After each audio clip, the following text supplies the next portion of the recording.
Boom, boom, boom, boom, boom, boom, boom, boom, boom, boom, boom, boom, boom. Welcome to the Good Energy Project with Lou Connor, a surprisingly hopeful show about the invisible economic forces that shape our lives, our homes, and our future on planet Earth.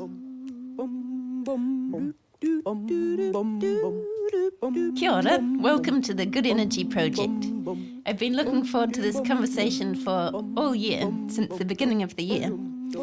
I first met Makerita Makapelu in 2023 at the Wellbeing Economies Alliance conference in Tamaki, Makaurau.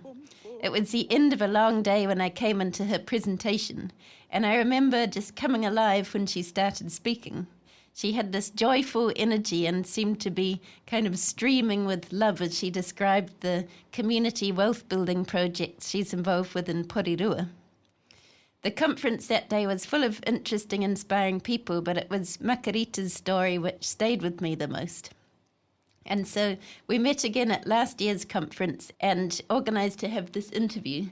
She wasn't able to do the interview until now because she's been involved with a really exciting local democracy project in Porirua, a Te Tiriti-based citizens' assembly.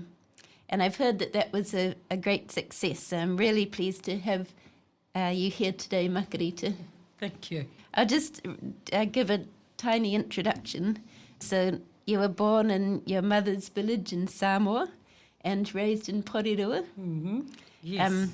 I know that your early career was in theatre and dance, and I'm excited to hear about how that led into your work with Te Hiko, which is a centre for community innovation based in Porirua.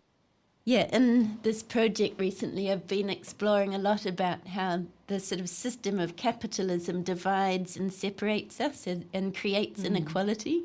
I've been looking on the Te Hiko website, and I love how it says that the vision is of a local economy that allows people in Porirua to create from their skills and local resources the abundance needed to live well.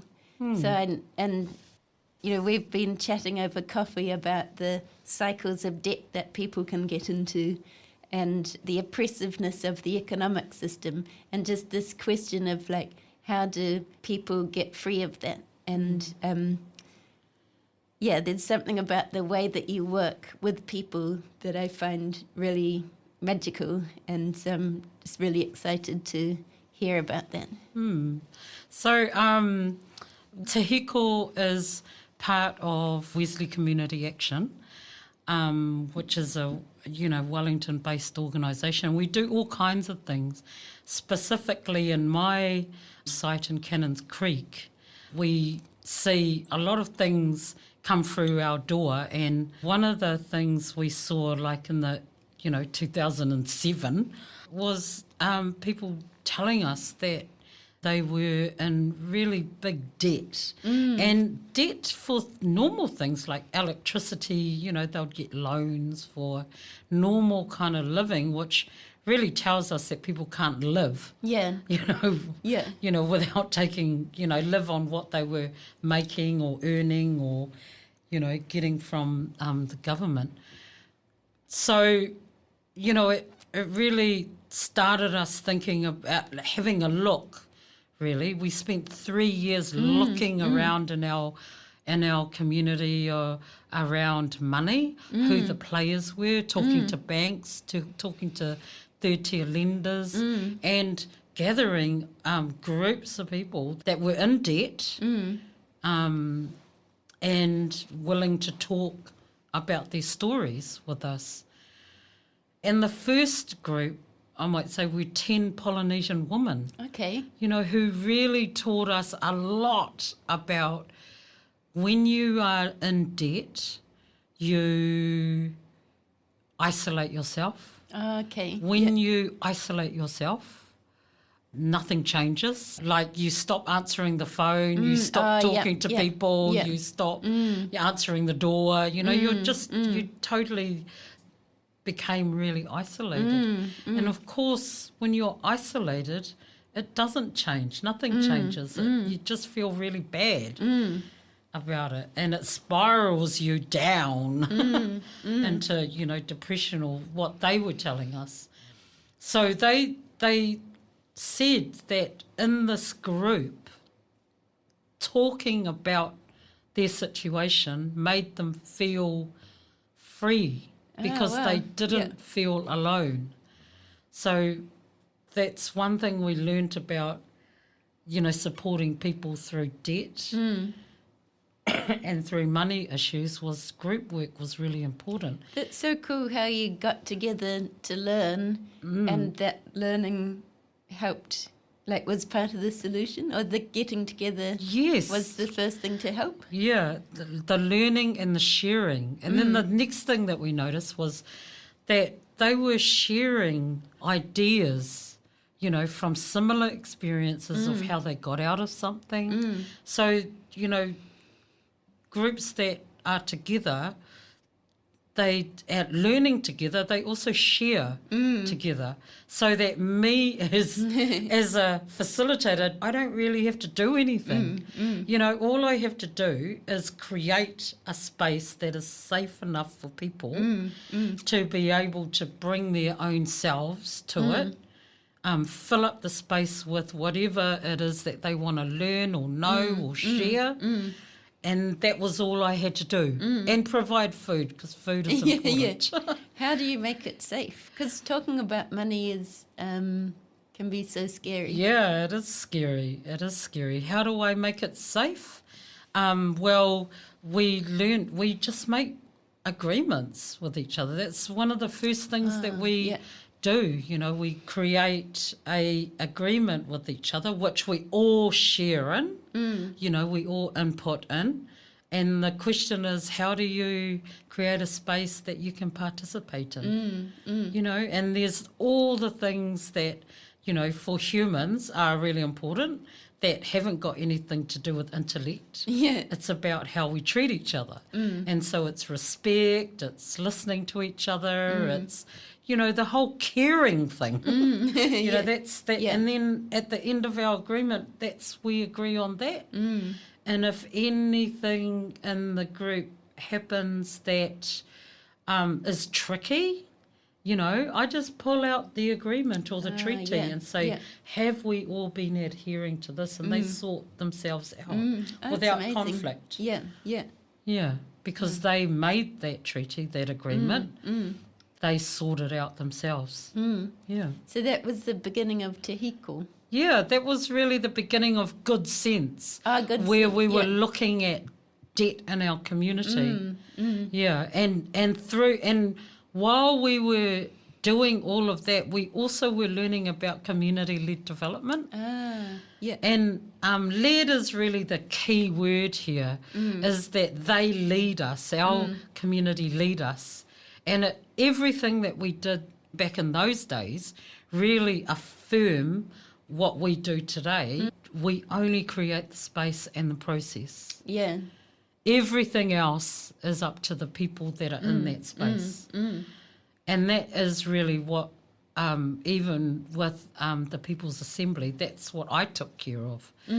How do we care for each other? How do we allow each other to say what we need to say when we're coming up with recommendations? And it's that we together create the space to be able to do that. And so with the People's Assembly, can you just say a little bit about what that is? The People's Assembly, it's a democratic process that you use with a group of people that we all have an even amount of voice to an issue. And we all listen to each other, we all hear what each other, and we all together make recommendations or decisions around something. So this was a group of up to 50 strangers in Porirua from the community space. Just chosen randomly? Coming together to work on recommendations on how, what is our response to global warming in Porirua? What are we going to do about this? We came up with 6 recommendations We're still yet to polish them off, only in wording, but we finished them. We just have to make the words pretty, make the report look pretty. Yeah. There were 3 groups involved. One was community, which I co-facilitated, was part of. Mana Whenua was another group. Ngāti Toa Rangatira.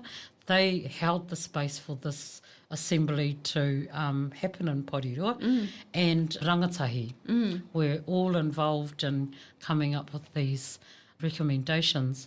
Now, people's assemblies happen all over the world, and I think this is the world first being tiriti based. Yeah. You know, like having indigenous and community doing it together. Yeah. Oh, that's so cool. Yeah. And I guess it could be an alternative way of making political decisions in the future. Yes. Yeah. It would be wonderful if we could do that. Yeah. I wondered if we could sort of go back to your childhood. Yeah. I like to ask a couple of questions. Sure. The first one is, where do you come from? And do you remember what you loved or what absorbed your energy when you were a child? Yeah. So I was born in my mother's village in Leova'a in Samoa.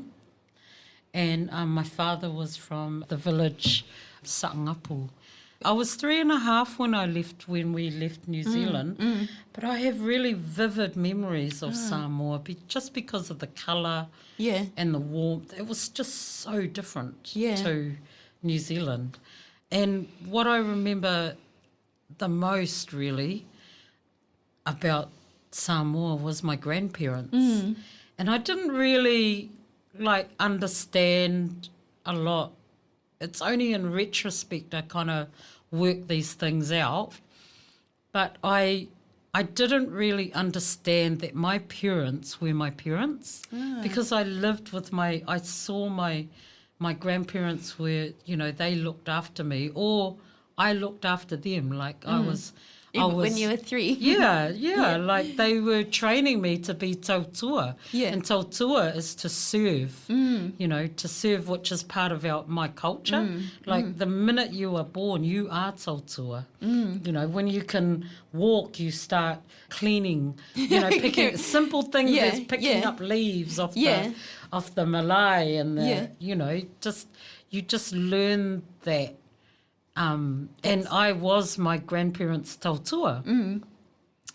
And it wasn't until kind of we were coming close, it must have been closer to coming to New Zealand, that I kind of remember thinking, oh, they are my parents. Yeah. Because we left the island with them, Yeah. As a child, growing up here, once we immigrated, I was really angry. And I think, and that carried on, this anger building up till I was a teenager.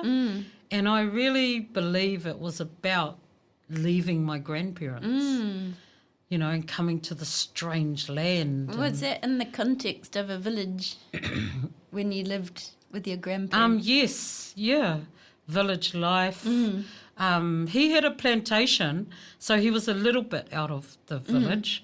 But yes, there were family all around us and cousins and aunties and uncles and, that we all hung out with.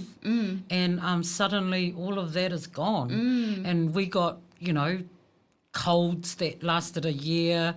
We had to wear itchy, woolly clothes. And everything was grey because we came here in October, I think. Okay, yeah. Grey and cold. And I remember, that colour really affected me. In my memory, when we first came here to New Zealand, we landed in Wellington.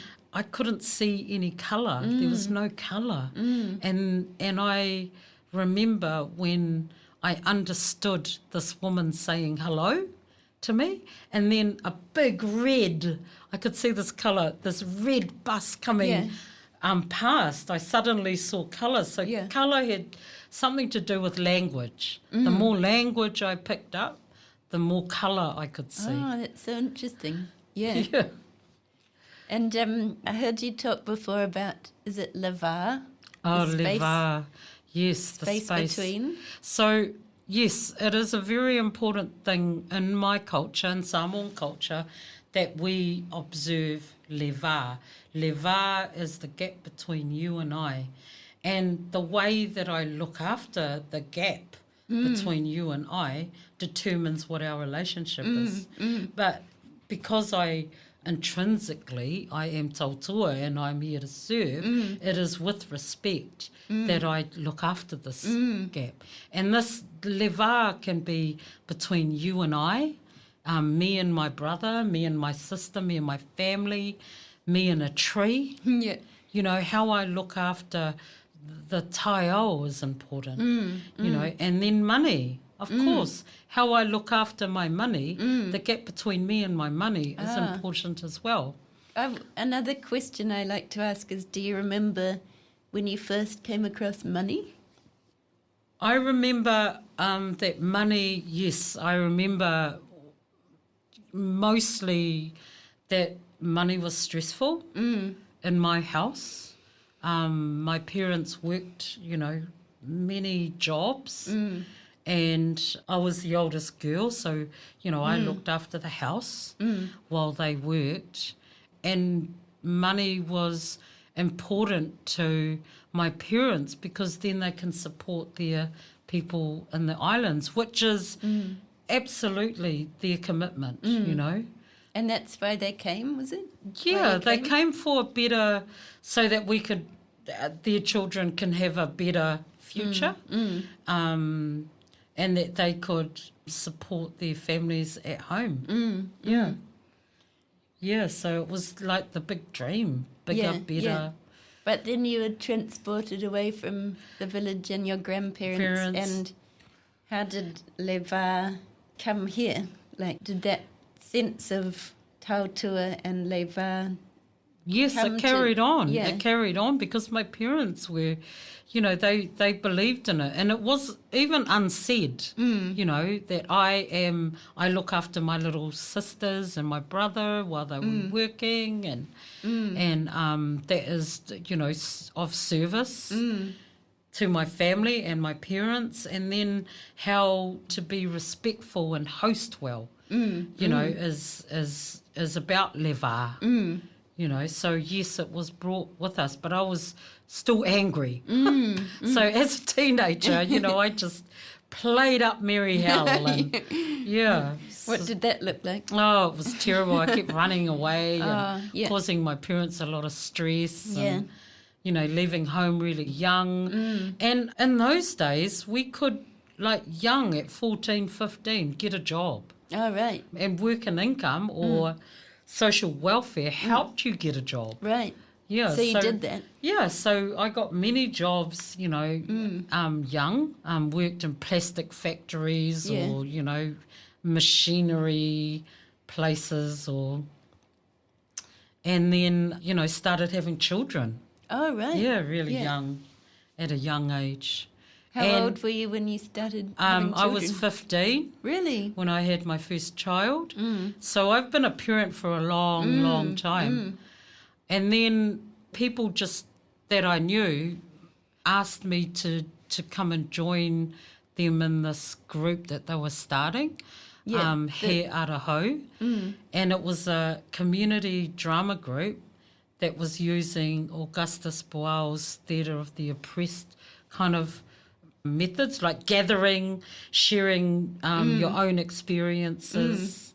And then a writer, Roma Portaki, along with Briar Grace Smith, who was starting to, you know, write, threaded all our stories together and made one story about, you know, the loss of culture, identity, broken families, drugs, teenage pregnancy, all the things that we were seeing around us and that we were sharing our own stories about. And did that kind of touch the anger, or did it really helped me release, you know, because I could tell my story. Yeah. Like once a week we'd meet and we could write a story about something we experience or know about, and I could tell my story. I could tell my story. So it really was the beginning of my healing. Yeah. You know. And I looked up Theatre of the Oppressed, and it talked about being involved with this process as being almost like an experiment for social change, or almost like telling your story being a way of understanding where you're at, and I don't know. Yeah, it's like really, I think it's like once you understand your story and once you share your story, you really do become, you start the journey of healing. And that's really what happened to me. I started my journey of healing. And before I did that, I didn't really foresee a future. After I did that, I could see a future. Oh, wow. Like I wanted to do this. Like my next step, I left acting and I wanted to learn how to dance. So I joined Whitireia Performing Arts. Oh, amazing. Was that the when you suddenly saw a future with dance and... Yeah, I thought, I need to get fit. I want to go and, I'm going to go and learn how to dance. Yeah, amazing. Yeah. And then you did? I did that and went all over, you know, like, I only did 1 year of training, and in the second year, they were auditioning, they were going to create a dance company called Whitireia Dance Company. And I auditioned for it and got in. Oh, cool. So 10 of us, 5 women, 5 men, created this dance company. And we travelled all over, you know, to different sun festivals and like Europe and Asia. And that was really good learning for me, and kind of like working out how to be kind of like international. Yeah, okay. Like where I fit in the world and how to be when I'm not at home. You know, that really taught me how to really use my manners when I was overseas.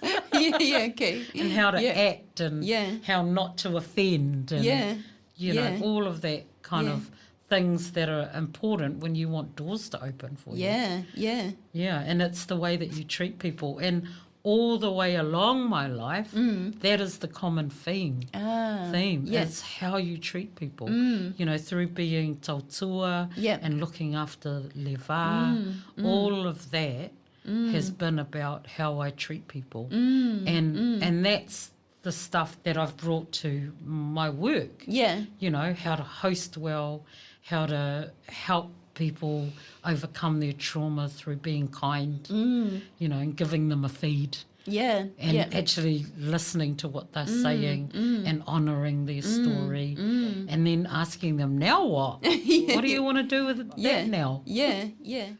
One love, one heart, let's get together and feel alright. Whoa. This is Nico Te Hiko from Casual Healing, and Cheer the Choir singing One Love by Bob Marley.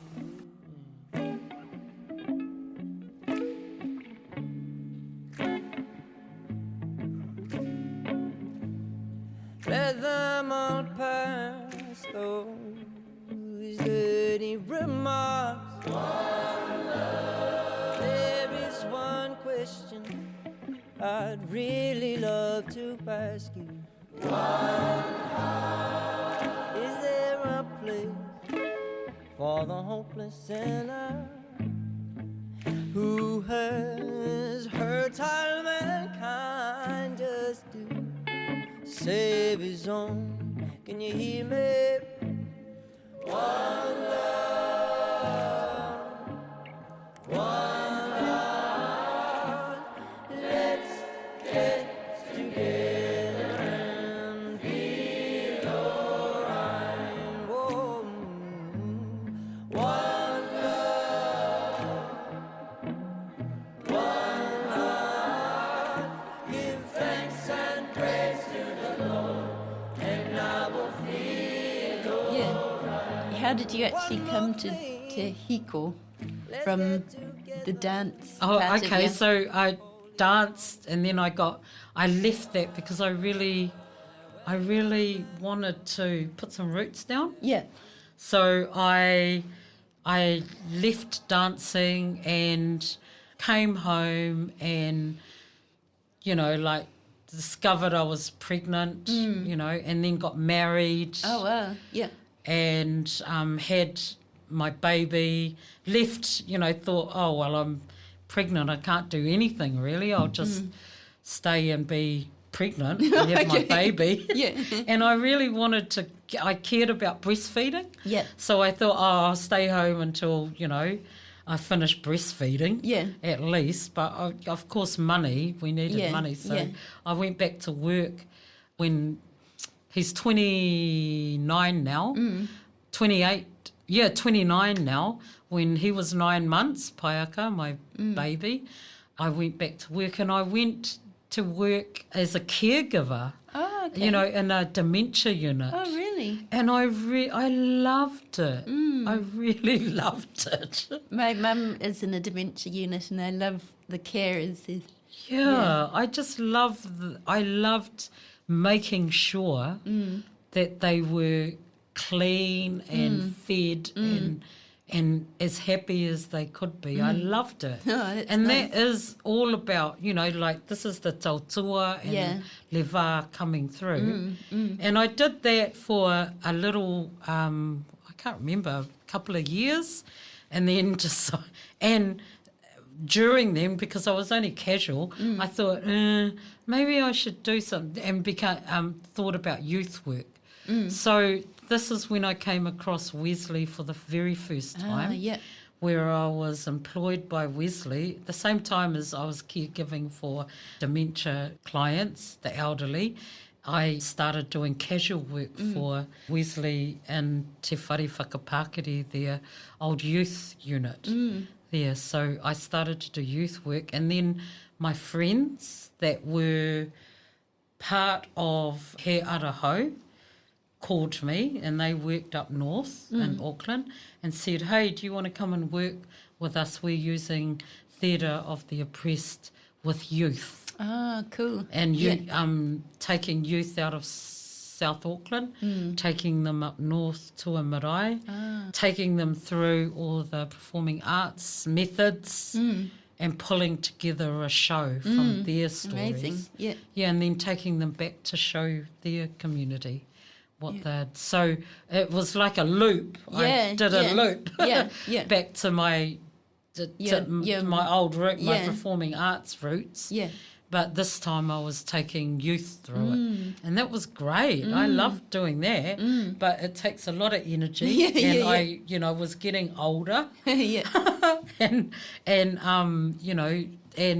kind of decided after like 5 or 6 years of doing that I was tired of it, and that I would like to just go up a level, help the people on the floor with their work. And I lived in Auckland then, and I decided to come home because my parents were getting on.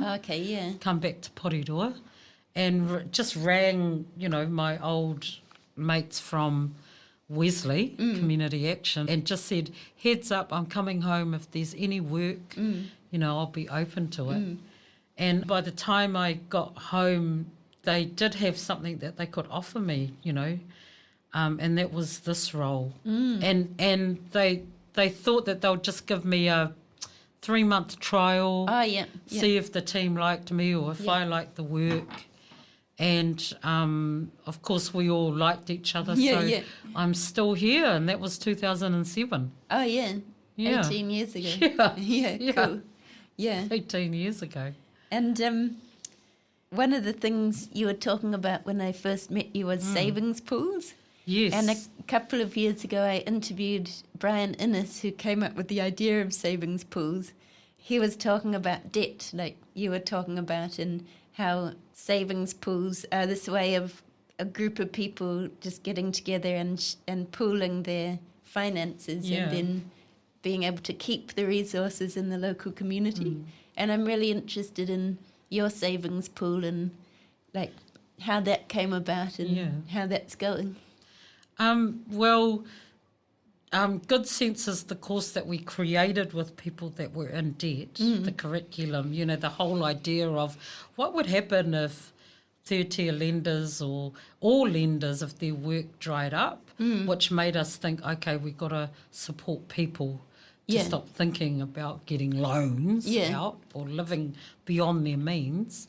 So Good Sense has got a very strong savings component in it, message in it. And we wondered for a long time, because people in Good Sense, they were only with us for 8 weeks, and they kept saying, oh, I'm going to miss, I want to carry on. So we tried for a long time to think up a way of bringing them back, or what else we could do with people, you know, like a Good Sense 2. But we were never successful. And then we came across savings pools and started to learn about them and started to talk to our community about starting a savings pool. And everyone was really interested, but they were kind of interested in a way that it sounds good for someone else, because they in their reality, they couldn't think of how they could save. So the staff at the time, my staff at the time, we just thought, right, that's it. Why don't we just start one? And see what happens just among the staff. So we just opened up just an account and got 3 signatories on it, just a Kiwi bank account. And then we started to, you know, our staff just started to put as much as they wanted. Can you just put a little amount in every week? Yeah, like as much as you wanted, you know, a fortnight or a week, or the amount was up to you. Totally up to you. And then the invitation changed to the community. And because we had relationships with them and we'd been around for a long time and created trust between us, they joined. We said, do you want to join our savings pool? And they joined it. So that was 6 years ago. We have 32 members. That's quite big, And we save a lot together. How much do you save? Is that something you can say? We save about $6,000 a month together. And we can also borrow from it, you know, and we pay it back. Only members, though. But we don't really advertise the lending part. Okay, so it's really about saving. It really, you know, there's laws around the advertising of it. So we have a very strong lens on saving. Very strong lens.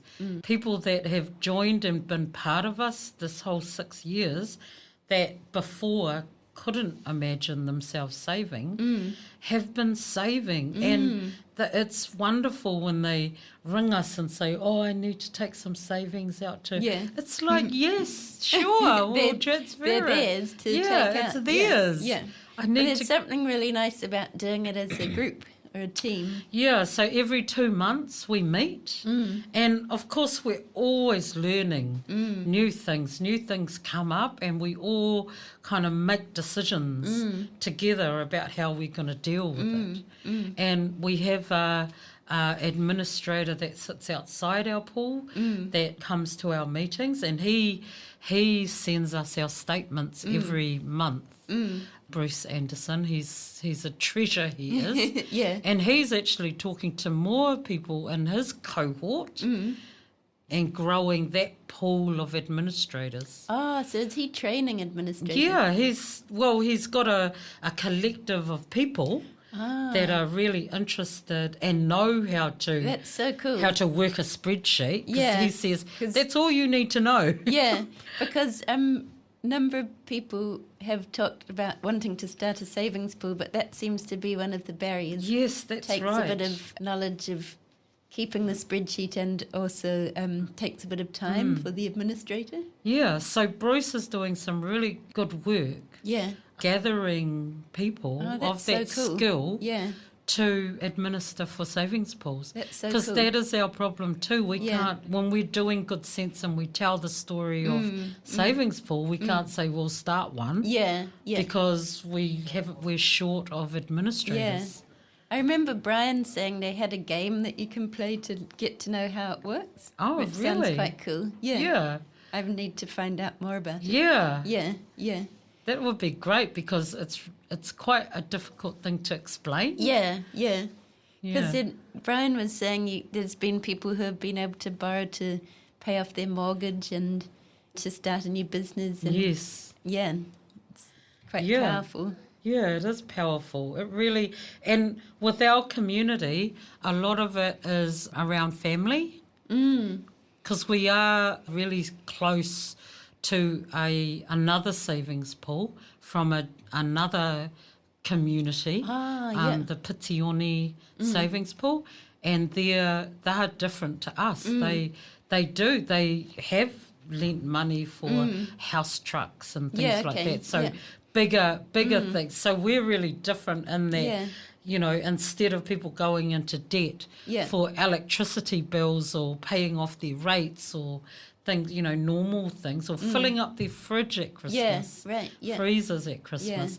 That's the kinds of things. Or car. People have managed to save and lend for cars. Yeah. So important for just living. Yeah, just living. Yeah. Just living. So in your community, in terms of the vision of people being able to create from their skills and local resources to have the abundance needed to live well, have you kind of seeing progress towards that? Yes. And even in food, I haven't really talked about yeah. our kai work. Yeah, can you briefly Yeah, tell just us briefly. about- I'll just briefly talk about. We've been in Cannons Creek since 1992. You know, where Wesley Community Action brought the house, and it started with a food bank. And you know, to get to know the community, which food banks are for us, it's a really good way to know get to know our community, because people will just come to us when they need, you know, food. So we still run a food bank, and we've always asked the question, are we creating dependency? And we started kind of working on looking at that question for some years now, in that we started to really focus on different things. Like if you're thinking of a lack of food, well, the first thing you think about is gardens, you know. And when I lived in Porirua, when I was growing up in Porirua, every second home had a garden. And when I came back after living in Auckland after a few years, no one had a garden. And then I work at a food bank. It just didn't make sense. People needed food and no one had a garden. And just didn't make sense to me. So we cut down all our trees that weren't native on our yard, on our quarter-acre section in our office, and asked our community if they wanted to come and start a garden, and they did. You know. Do you know why the gardens disappeared? Yes, because it didn't really answer what we were trying to find out. If doing gardens, does that answer food security? And it didn't really. It was a beautiful, wonderful place for people to meet. And, it dealt with isolation. And it was great, meaningful work. But it didn't really deal to what we were trying to do.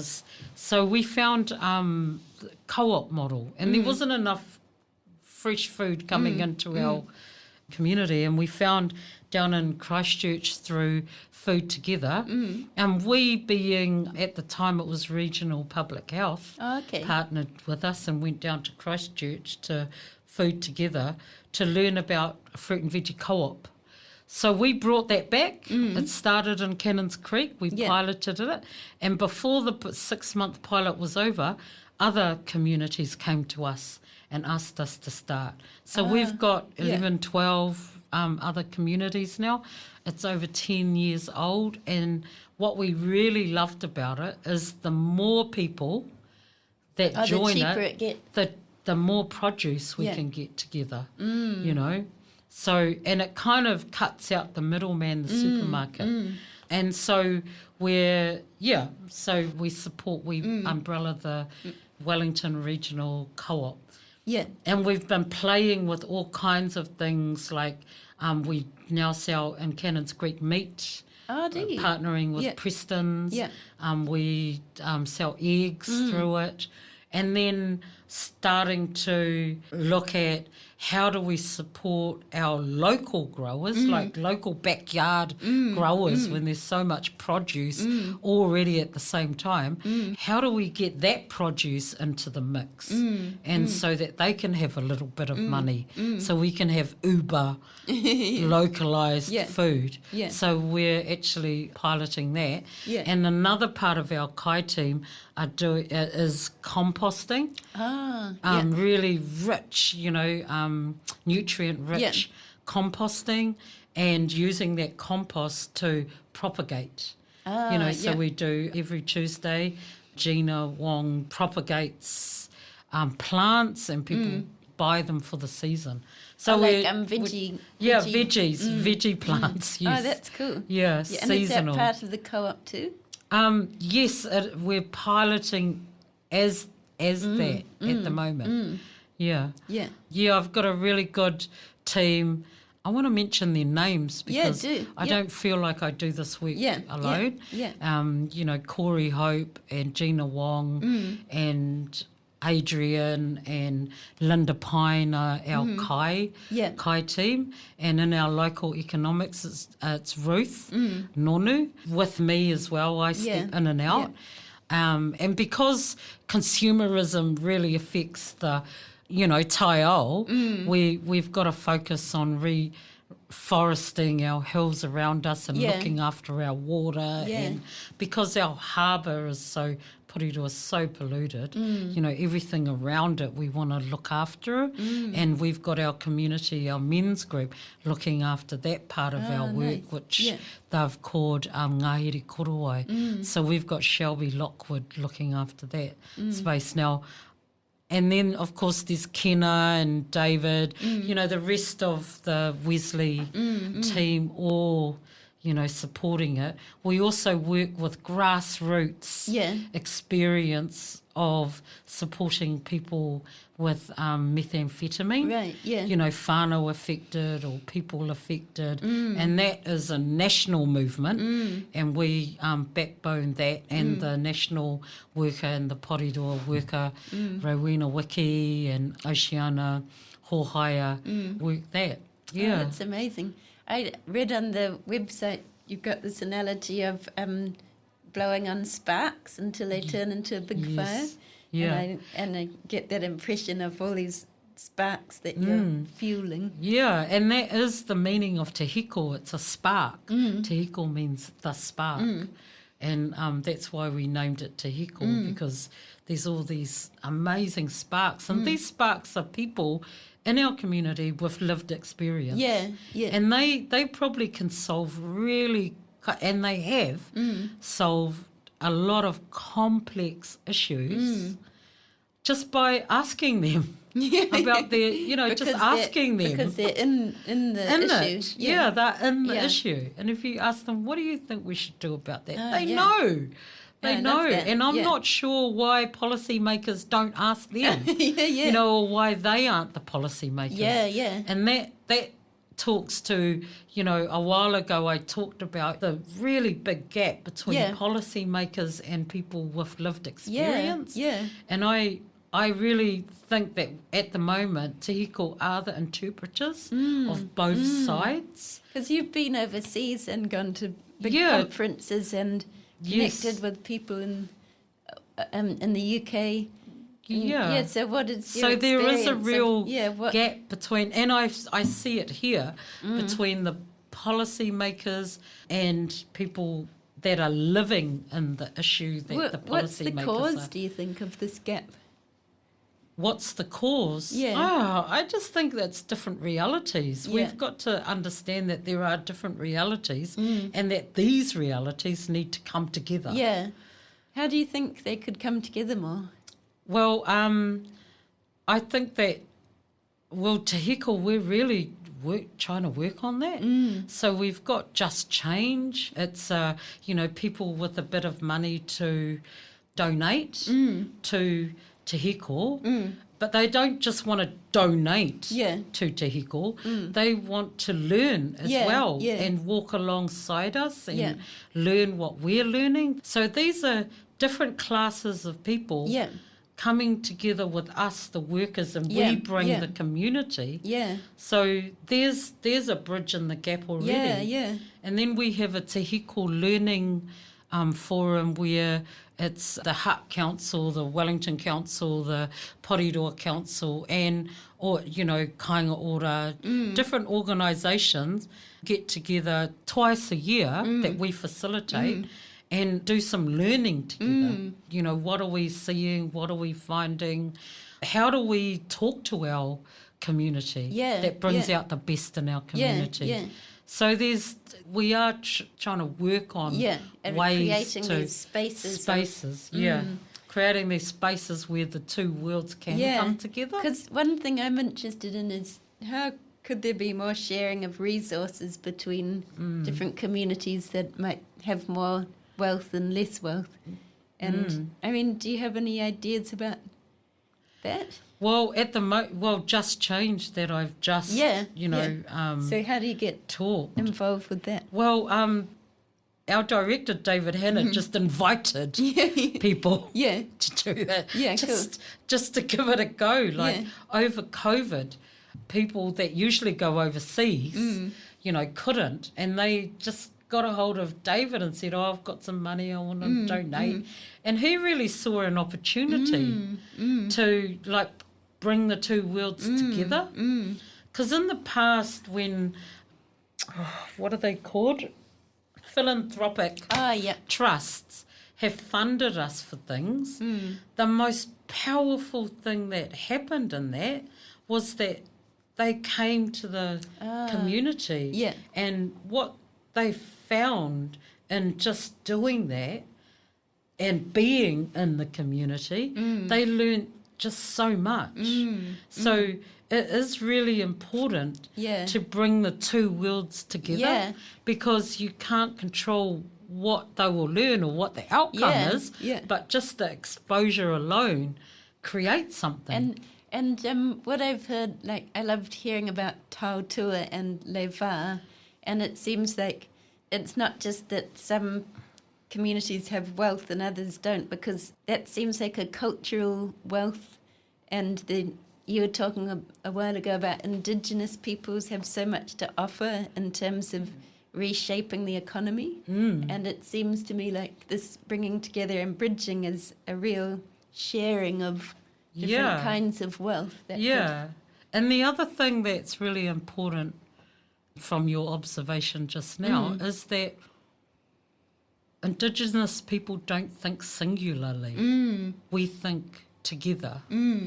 So that's the difference between what we're seeing around the world where some fat cats get rich and the rest of us work our asses off to. So we don't, as Indigenous people, we don't roll like that. We roll together. We fall, we fail, and we succeed together, not alone. And I get the feeling like even in the well-being economies movement, if you come from that individualistic kind of way of doing things, you might just automatically try and solve the problem in that way. But it seems like there's a whole other way of coming from that is going to be way more successful. Yeah, well, part of our theory of change, it's a picture of a drain and swirling in the beginning of it, and that's about disturbances, and all the goodness gets drained out of the community, and leaves us with stress and swirl and upheaval. And then the second picture is a picture of the word Porirua, Yeah. with all these people working around it, on ladders, polishing it, Yeah. and work. And that's exactly why we think group work is really important. And that if there are major issues, it's not just a Makerita issue, Yeah. or it's not just a Wesley issue. We need everybody at the table working alongside, about each other, working alongside each other on the issue. We are part of the solution, and it takes more than one head to come up with a solution. Just like People's Assembly, it takes many people to do that. And then the third picture is a plug on the drain, plugging the drain, Plugging the drain. and creating abundance. And that's exactly what we want to do. And to be able to do that, we need everybody, Yeah. not just one person, everybody. And that really speaks to my indigenous culture, along with a lot of others, where we're not individual. We are a group, and group work works. Yeah. Yeah, cool. I'll just ask, do you have a vision for Aotearoa? Well, do I have a vision for Aotearoa? It's interesting when you ask me that, because the first thing that pops into my head is not the way it's going now. Yeah. I just feel like fascism is on the rise. And I don't know why I brought that up, because I only feel it and see it. I can't, academically say anything about it. My vision for Aotearoa is to bring back indigenous knowledge, and indigenous to this country, because we'll find that the togetherness of that would be better than the singular of what we're experiencing now. And what I mean by that is singular as in one person, one family, one nuclear family. Yeah. Togetherness is what I saw in the Hiko. Yeah, when we all came together in a very peaceful way. And I That was was so beautiful. proud of us. And I don't think I've ever felt so, sort of, I don't know, that I belonged Yeah, that's as a, like, Pākehā identifying person. And I just felt there's so much love and possibility there. Yeah, so that's my future.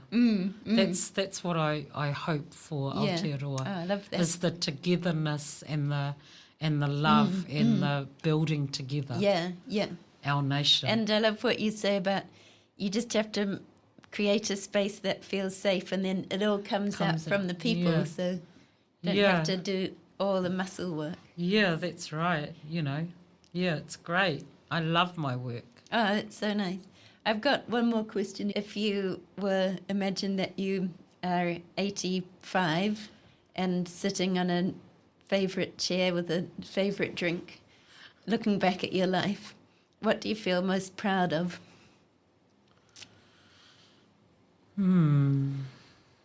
What would I feel most proud of? Oh, God, that's a really hard question. I think what I have been feeling for some years very proud of is people. I'm really proud of people. And no matter how hard things are for people, they always in the end do the right thing. So I really have a big belief in what people are capable of, especially collectively, and what they hope for, really, like making them. Yeah, I just feel very proud of people. Oh, that's so nice. And this probably definitely won't have time for this question, but I wondered if I could ask it anyway. Yeah. I'm really interested in what it's like for you doing your work and kind of like the energy of that, because you mentioned that you felt a bit burnt out a few years ago. Yeah. And I wondered about what was it that burnt you out and how you have found your energy again. That is a big question, and it's got a big answer. Yeah, and okay. But I'll try and say it really, shortly. I was feeling a little bit burnt out, but I think I was, at the time, I was getting really lost in the work, like in the busyness, just to be busy. And what really helped me come out of that was the realisation that I had to be part of the bigger picture. Yeah. That this work was included in the bigger picture. And whatever that bigger picture was, I had to work out what the bigger picture was. Yeah. And so I worked out what the bigger picture was. Yeah. By For going me, was overseas. that get out of the weeds Yeah. and get back up to the strategic plans Yeah. of what we are trying to do, and that the reflection, stopping, reflecting and learning is a very big part of our work.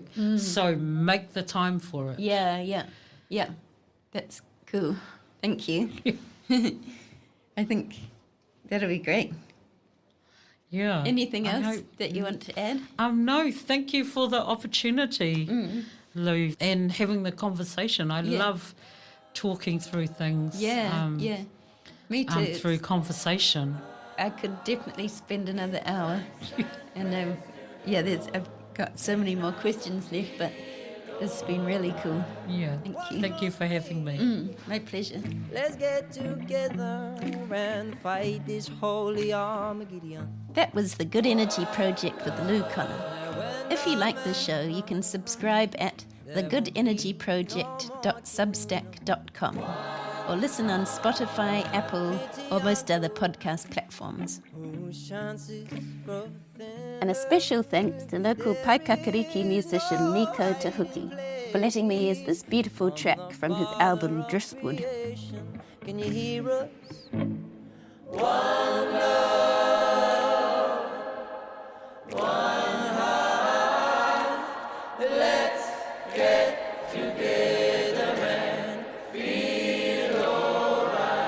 I'm pleading to you, mankind. One love. I'm pleading to you, mankind. One heart. Give thanks and praise to the Lord, and I will feel alright. Can you hear the children crying? One love. I can hear the children crying. One heart. Give thanks and praise to the Lord.